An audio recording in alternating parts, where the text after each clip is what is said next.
Sa si Kabayan, siya po yung bagong Pinoy from Pilipinas po, fresh from Pinas. So kumusta? Kumusta yung first day mo? Nakasama? Good morning. Broyotro po. Ayan, ikaw si? Ako po si Jesus. Ayan, siya po si Jesus. Hello, happiness! So, good morning here in Croatia and good afternoon sa Pilipinas. Dobro jutro sa lahat. So, dobro jutro is good morning here in Croatia. So, yun, after ko mag 3 weeks na closing, which is 2 p.m. to 9 p.m. Ngayon naman ay 6 a.m. to 2 p.m. So, naninibago ako dahil madilim pa. Medyo madilim-dilim pa yung 6:15 a.m. ngayon. So, dahil from closing ako kahapon 2 to 9 p.m.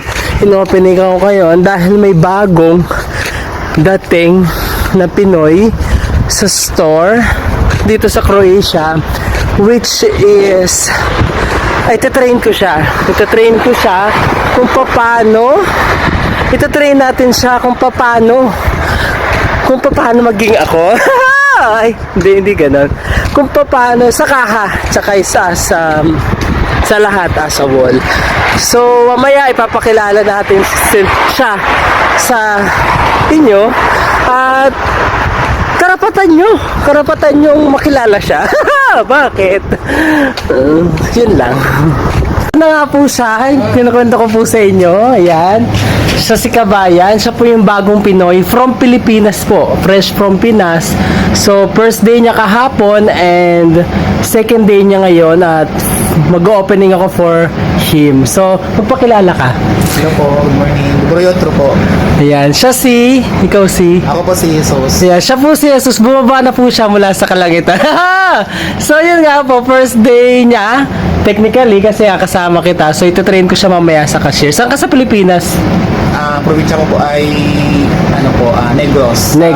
Sa Muntinlupa po ako. Muntinlupa. So, yun. Sa lahat na nangangarap pumunta dito sa Croatia, Europe, posible po. Mag-apply po kayo sa Pilipinas. Ang agency niya po ay Premier Global Recruitment Agency na agency ko rin po.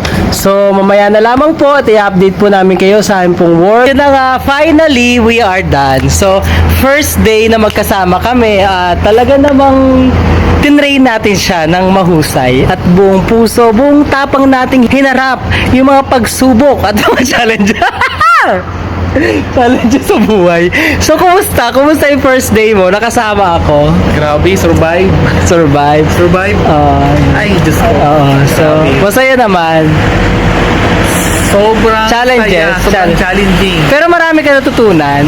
Sobrang dami. Yan. Pero marami pa akong aaral. Aralin. So, isa-isayin natin yung mga natutunan mo, like yung mga basic na Croatian language na natutunan mo somehow. No? Sige, mamaya po, wait.